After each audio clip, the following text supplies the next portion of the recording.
Hi everyone, welcome to DIY Ideas. Today I'm going to show you how you can make new fabric out of old scraps that you already have at home. So let's get started. So here is all that we're going to need, and I'm going to show you what we're going to do with it. So as always, we're going to need our fabric scissors, then some pins, something to measure with. I recommend a ruler or hand gauge, then some thread, and pretty much any color that you'd like. It can match the fabric or it doesn't have to, so that's completely up to you. And then a pattern or a piece of paper or anything else that's going to serve as a size or so as a pattern for the size of your fabric later. And then here is the stabilizer that we're going to use. So it's usually for different projects, but I'm going to show you how you can use it for something like this. So you can use anything else that you'd like, but I'm going to show you this product just so you can see what that looks like. So it's basically going to secure the other stitches or the other types of fabric on there without stitching them on there. So that way it's going to basically stay in one piece later when you use it. So in this case, this one is washable, and that's going to be really great later for using and reusing the fabric. Then of course we're going to need an iron so that we can put everything together and keep it together. And apart from that, you just need to choose the types of fabric that you want to use. So just make sure it's not too thick so that it can still stick onto the stabilizer, and so that the thickness of the entire piece of fabric is relatively same throughout the whole piece. So first we need to take care of the aesthetics of this project. So here I have some leftovers that you can see that I found around my house. So we need to decide how we're going to color coordinate this so that it looks good. You can see all different kinds of sizes and pieces here, and colors and patterns. And as you can see here, I have different colors, but I also have different types of fabric. So I have here something thinner that looks like satin almost, and some cotton as well, and then some stretchy stuff. So as far as that goes, you can choose anything you want or have, as long as it's not too thick. When it's too thick, the fabric is going to look weird later. So yeah, let's take all of our pieces and get started. So when you're satisfied with your fabric choice, the colors and the patterns, then we can get to the cutting. So I'm basically going to start just cutting tiny pieces out of all of my leftovers, and I'm basically just randomly cutting them. Just make sure that the pieces are not too small, so something like this is going to work just fine. So I'm going to do that with all of my fabric now.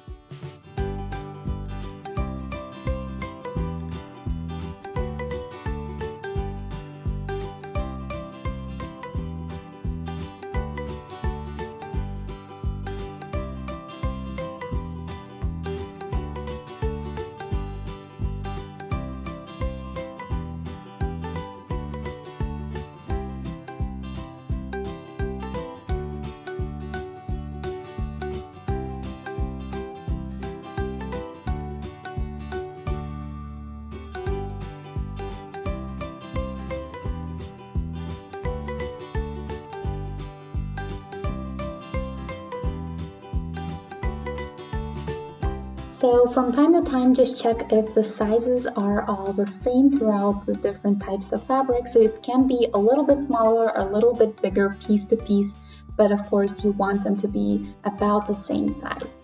And then I have here some wax paper that I cut out in the size that I want. You can of course make it bigger or smaller, but we just want to make sure that we have enough fabric for the desired size.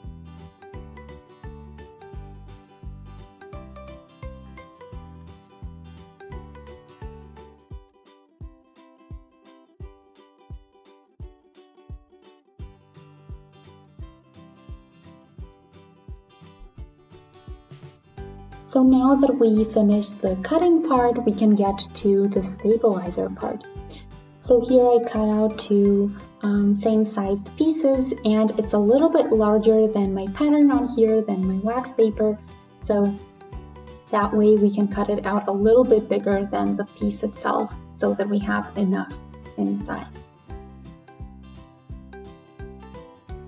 So now I'm going to use just the one piece, and then I'm going to put the wax paper underneath it so that I can see how big I want the piece to be. And then what we're going to do is use that as our pattern, and we're basically going to put all of our leftover cut out tiny bits of fabric on here. You can do a little bit over the edge just to make sure you have enough. And then I'm going to fill all of this, and I'm going to show you what to do next. Just make sure you don't have any holes on there.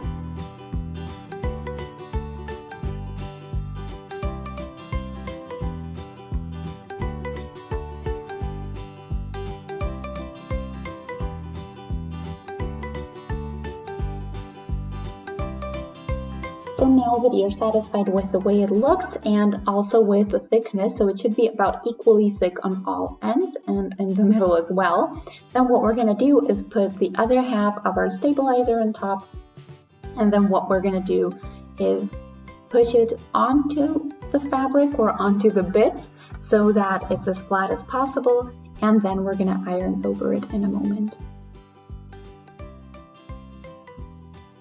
So before we get to the ironing, make sure to put a little bit of wax paper on top, since you don't want your iron to stick to the stabilizer.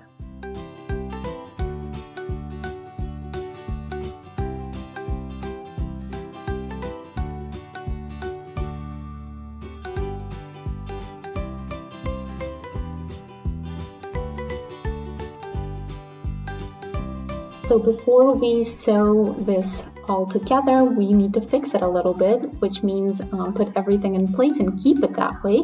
So here you see some pins that I put, so I'm going to do that all around, and that way the stabilizer is going to stay exactly where I want it to be. So all around, and you can even do a couple of pins in the middle too. Then we're going to transfer the entire piece to our sewing machine, and we're just going to do random stitches on there to keep everything in place so that all of the bits and pieces stay together. So if you find something that's usually called heat and bond, although it has many different names, you can use that as well, and it makes everything even easier than it already is. So that's basically a type of fabric that you put on the one end, so usually on the bottom.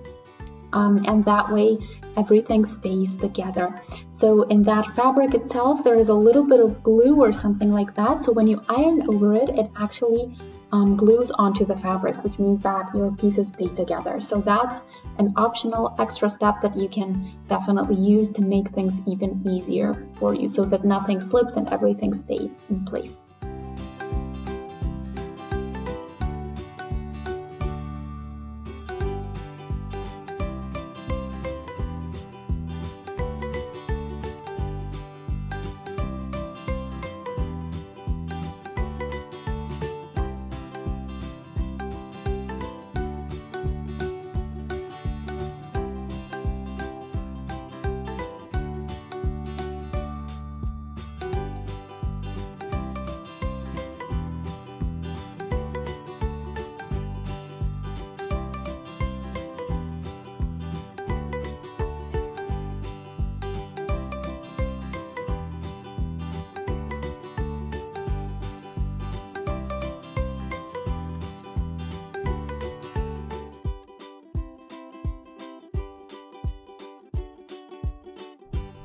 And now that you did really many stitches, you can see here how many I did. It's basically all that you need. So now all that we're going to do is cut out the leftover bits that we don't need from the stabilizer, and then I'm going to show you the final result. So the only thing you need to take care of is to not do the edge itself too much, so that when you cut it out, it doesn't really destroy the stitches. Other than that, you can see there are really many on here, and that's the whole point basically.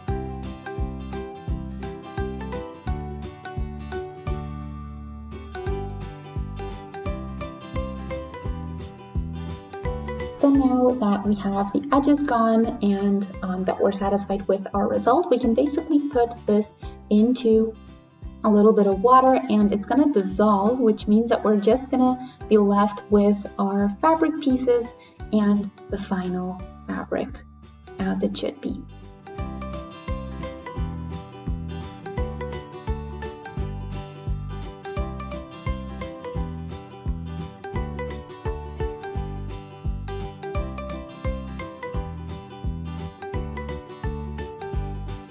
So now that the fabric dried, you can basically get to the cutting.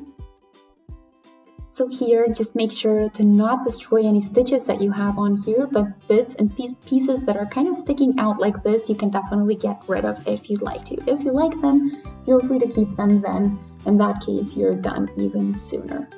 So yeah, you can use this for any kind of project. I like to use this anything and everything. So you can make clothes out of this. You can make so many different things. You can also use this basically as any other type of fabric and just cut out smaller pieces that you're going to work with later. In that case, just make sure to seam everything nicely. But apart from that, I hope you guys enjoyed. Feel free to shoot a thumbs up if you did. You can also subscribe to the channel and click on the notification bell to stay notified every time we post something new. Thanks for watching. See you next time. Bye!